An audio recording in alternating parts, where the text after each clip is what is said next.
I am joined now by Mayor Francis Suarez. He is the Republican mayor of Miami, and this week announced his campaign for president. Mayor Suarez, thank you for joining us. Thanks for having me. I just first was hoping you could talk to our viewers and let them know why you decided to enter this race.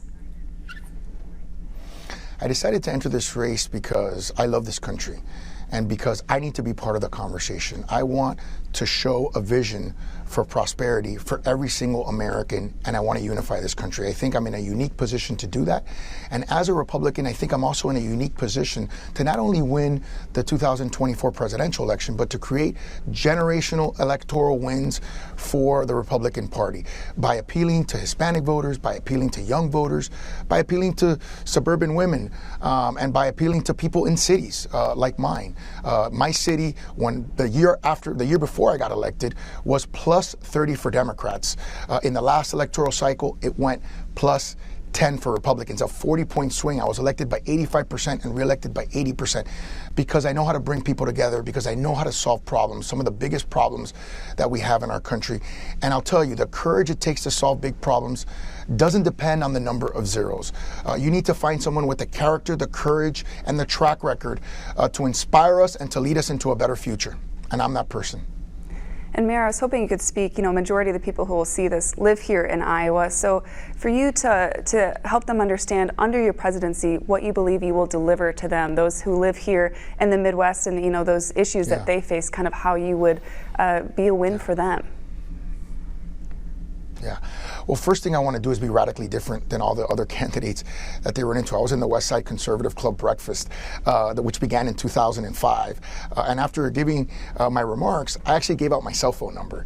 So it's 305-992-3342. I want people to feel connected to me. I want to be able to listen to them and learn from them what a president can do for them. That's how I did it as mayor. I knocked on tens of thousands of doors, and I think it can be scaled. I want to have the kinds of conversations that connects with them, but I want it to be driven by them, and I want to be different. And so I think that's a radical departure from what they're going to see. And my track record of keeping taxes low, restoring fiscal sanity, keeping people safe, having the lowest homicide rate per capita since 1964 in my city. I was born in 1977, and this year being 40% below that number, and leaning into innovation, creating a prosperity agenda for my city, but can also be for this country, right? We're number one in wage growth. We have the lowest unemployment rate in America. It wasn't always that way in Miami. In 2000, we were the fifth poorest city in America. We've reduced poverty by 50% and focused on things that affect real people, like mental health, like homelessness, like urban crime.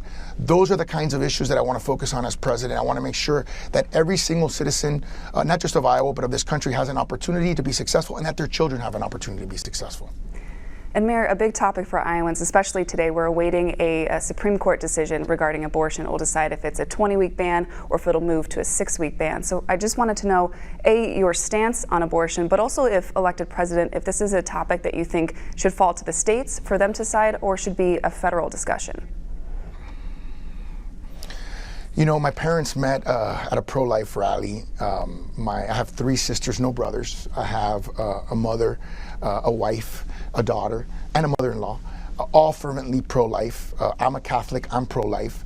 So I believe that life begins at conception, and I think we need to get to a place in this country where everyone believes that and where we create the kind of structure that everyone can rally around. We're not there yet, unfortunately, as a nation, but I think having a pro-life president is something that can benefit tremendously, and someone who's not ashamed to say that they're a pro-life president will benefit tremendously this nation, so we can have that kind of healthy conversation so that we can protect and preserve life. And going off on that, would you leave that as a decision more so to the states, or do you think it's something that kind of needs the federal guidance on it?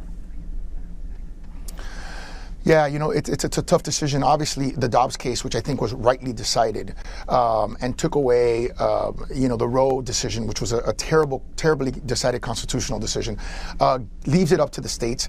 I do think that there should be an opportunity to create some sort of federal floor where, people who are living in New York, for example, where they can have abortion up until birth, which I think is barbaric. I live in a community with the 4th largest public hospital hospital and I've seen babies at 22 weeks in incubators. You can't unsee that. My sister, who has 5 kids, her 4th child, is a child that they knew was going to have a genetic abnormality, and they had the baby. In my case, with my wife and I, we were married for 16 years.